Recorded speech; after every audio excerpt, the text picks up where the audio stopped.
Good afternoon. This is James Exum coming to you from my studio in South Austin, Texas. It's approximately 1 o'clock on Friday, August the 7th, and this is the introduction to my latest video. I have entitled this one, The Rise of the Thoughtless Class in America. Let's get right into it.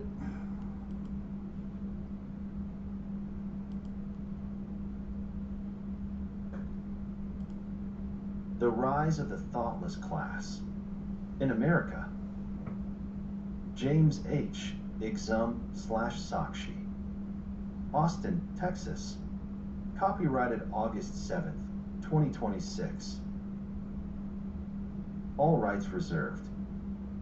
I love the uneducated Donald J. Trump. The mind, when unexamined, becomes not a lamp but a lantern without oil. It swings in the public wind and calls its flicker illumination. Sakshi. One should ask, what am I afraid of? Who profits from my anger? Have I confused loyalty with blindness? Have I mistaken repetition for truth? Sakshi. First, let me say plainly why I have purposefully titled this discourse, The Rise of the Thoughtless Class in America. I do not write this to insult the poor, mock the uneducated, dismiss the forgotten, or condemn the overworked. No, thoughtlessness is not poverty. Thoughtlessness is not the absence of schooling. Thoughtlessness is the absence of inner consideration, the failure to stop, to see, to weigh, to witness, and then to act. Carlo M. Sapola's enduring little essay, The Basic Laws of Human Stupidity, made this unsettling point with the knowing smile of a scholar. Destructive irrationality is not confined to any class, institution, profession, or degree. It moves silently across society, wearing many costumes, sometimes the robe of the judge, sometimes the tie of the executive, sometimes the smile of the entertainer, and sometimes the righteous mask of the reformer. Herein, I use thoughtless class as a moral and civic category. I speak of a growing formation of citizens, consumers, leaders, and influencers who act without interior reflection, without disciplined attention, and without sufficient awareness of the harm their conduct may create. This class is not bound by income. It is bound by habit. It is not created merely by ignorance, but by the public reward of ignorance when ignorance becomes loud, profitable, sentimental, and socially contagious. Carlo Sapola. Before we walk too far into his warning, let us pause and ask, who was Carlo Maria Sapola? He was not a street corner cynic, nor a fashionable prophet of decline. Born in Pavia, Italy, in 1922, Sapola became one of the notable economic historians of the 20th century. Educated at the University of Pavia, later studying in Paris and at the London School of Economics, and eventually teaching both in Italy and at the University of California, Berkeley. His serious scholarly work examined European economic history, population, technology, money, and the long movements by which civilizations rise, trade, hunger, invent, and decline. Yet, as happens with certain minds, his smaller satire became a larger mirror. In The Basic Laws of Human Stupidity, Sapola placed humor in the service of diagnosis. He wrote as a scholar who had watched history long enough to know that nations are not ruined only by kings, armies, plagues, markets, and machines. They are also injured by the unmeasured person, the careless thinker, the unreflective citizen, the official who acts without wisdom, and the crowd that mistakes motion for movement. His essay is brief, but brief like a needle. It enters quietly and leaves a lasting sting. Sapola's measure of destructive folly. Sapola's most useful contribution is his definition of the foolishly destructive person, one who causes loss to others while deriving no reasonable gain. and who may even damage himself in the process. In his social geometry, the intelligent person benefits himself and others. The bandit benefits himself while injuring others. The helpless person injures himself while benefiting others. But the stupid or thoughtless person harms others and gains nothing, leaving society poorer in wealth, trust, time, peace, and clarity. This is why the thoughtless class is more dangerous than ordinary corruption. The corrupt man can sometimes be predicted, for greed has a direction. The malicious actor may be understood, for hatred has a target. But thoughtlessness is a wandering fire. It burns the neighbor's house, then inhales its own smoke, and afterward demands sympathy because the sky has darkened. The American soil of thoughtlessness. America did not invent thoughtlessness. No civilization has ever possessed such originality. Yet modern America has given thoughtlessness speed, spectacle, and commercial reward. The old village fool once troubled a corner of the town. The modern fool, equipped with a device, a platform, and an appetite for applause, may now trouble millions before breakfast. The new civic danger is not merely that people think poorly. It is that many no longer pause long enough to know whether they are thinking at all. The rise of this class is tied to several forces. The reduction of public life to entertainment, the conversion of attention into a commodity, the weakening of serious reading, the humiliation of patience, the worship of speed, and the collapse of shared civic language. The citizen becomes a consumer of outrage. The voter becomes a spectator of tribal theater. The student becomes a collector of credentials rather than a seeker of wisdom. The public square becomes an auction house where noise sells better than truth.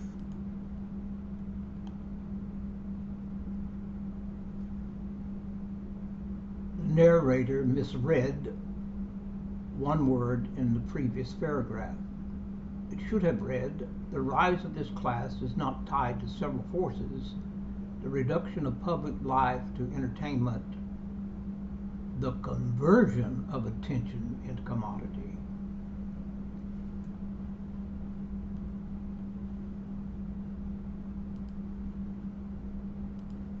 The Vedic mirror. From the standpoint of yoga philosophy, the thoughtless class lives under avidya, Sanskrit for ignorance, not merely the absence of information, but the deeper misapprehension by which one mistakes the transient for the true, the noisy for the wise, and the ego's appetite for the soul's command. This avidya does not simply dwell in the unlettered. It may thrive in universities, parliaments, churches, corporations, and digital temples where the idol is self-display. The corrective is viveka, discriminative discernment, the disciplined capacity to distinguish the real from the unreal, the worthy from the fashionable, the meaningful from the merely exciting. Without viveka, democracy decays into appetite management. Freedom becomes the freedom to be manipulated. Speech becomes sound without responsibility. Education becomes memory without transformation. The witness must therefore become SHA with Mekranke, the Sanskrit word meaning witness, one who observes the movement of thought, desire, fear, vanity, and public illusion without becoming enslaved by them. Again, the narrator mispronounced a phrase. This phrase he mispronounced is Sakshi, S-A-K-S-H-A-K-S-I.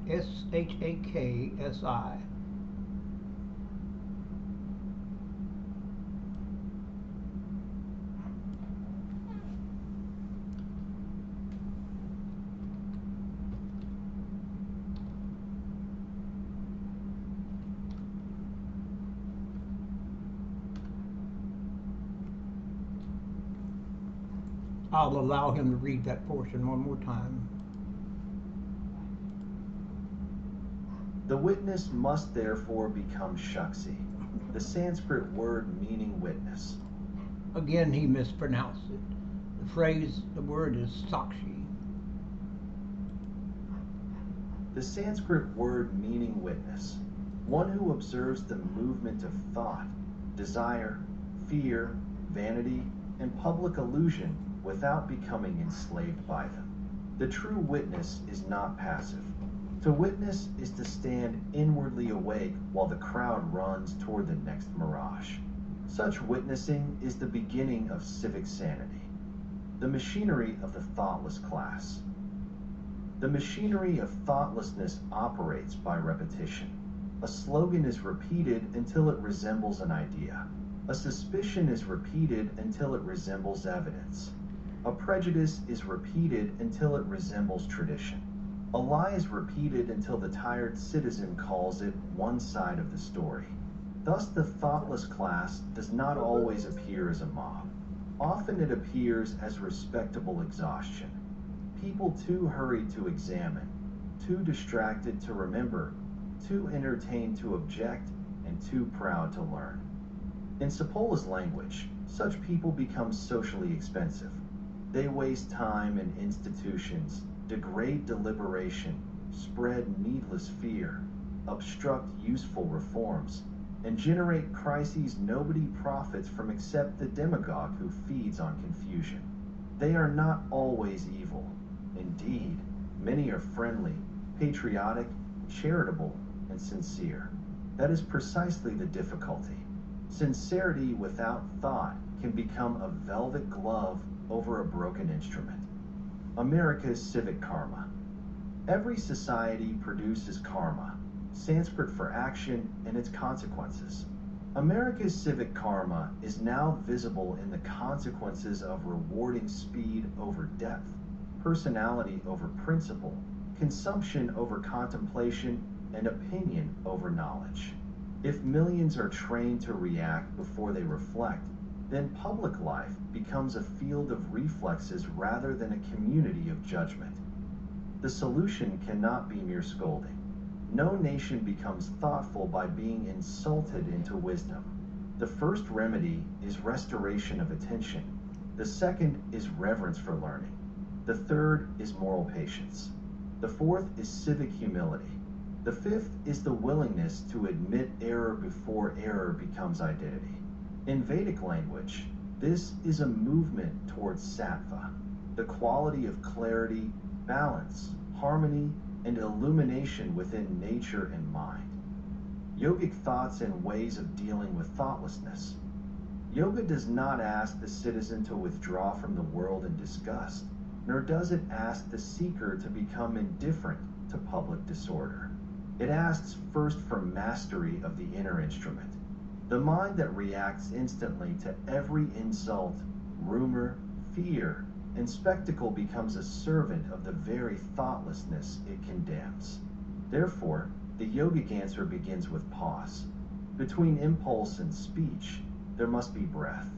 Between anger and action, there must be examination. Between public noise and private belief, there must be the quiet court of conscience.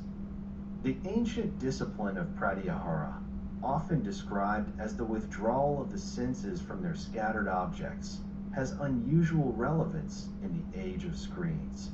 To practice pratyahara today is not merely to close the eyes in a cave. It is to refuse constant capture by headlines, algorithms, gossip, and manufactured urgency. A thoughtful person must learn to step back from stimulation long enough to recover sovereignty over attention. Without this withdrawal, one cannot know whether one thinks freely or merely repeats what has been placed before the mind. The second discipline is svadhyaya, self-study, and sacred study. In civic terms, this means examining one's motives before judging the nation, studying history before shouting conclusions, and reading deeply before joining the chorus of shallow certainty. The thoughtless class feeds on unexamined opinion. Svadhyaya starves it by making the individual responsible for the quality of his own understanding. One should ask, what am I afraid of? Who profits from my anger? Have I confused loyalty with blindness? Have I mistaken repetition for truth? The third discipline is ahimsa, non-harm. This does not mean weakness, silence in the face of injustice, or sentimental politeness. It means refusing to add unnecessary injury to an already wounded public life. The tongue can be violent. The careless share can be violent.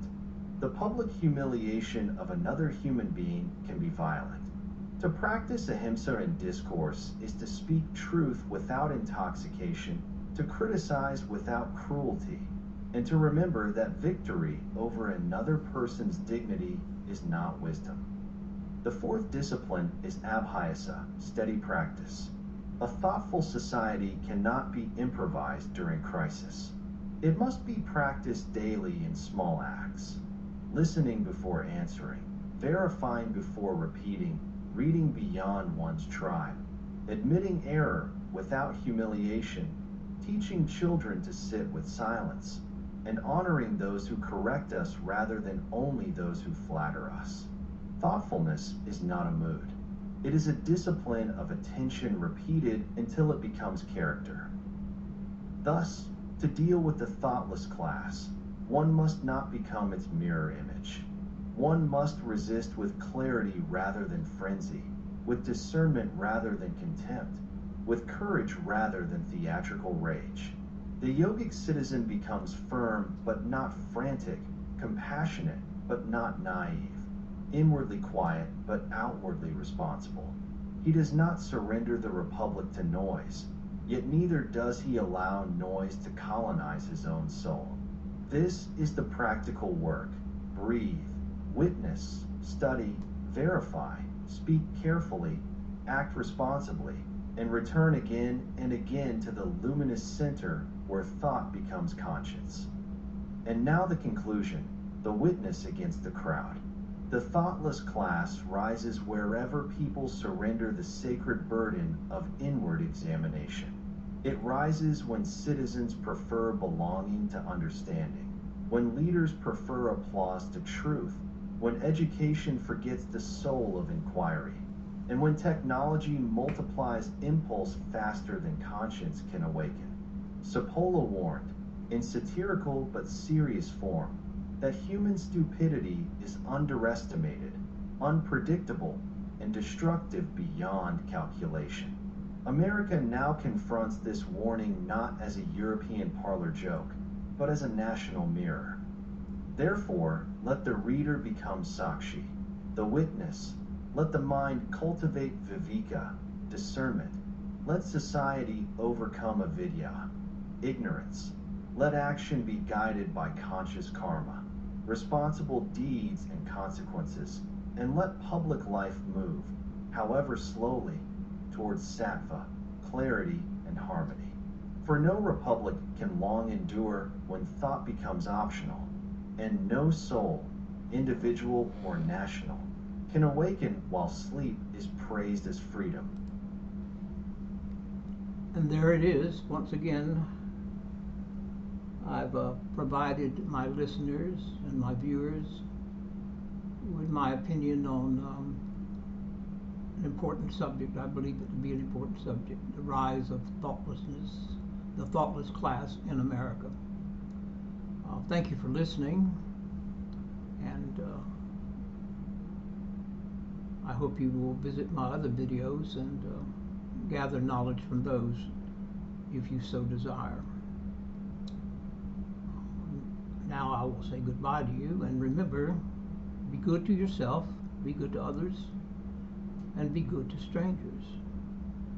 And last but not least, also keep in mind that the troubles of this world as they are in present day America are serious indeed and bothersome on our minds and on our freedoms.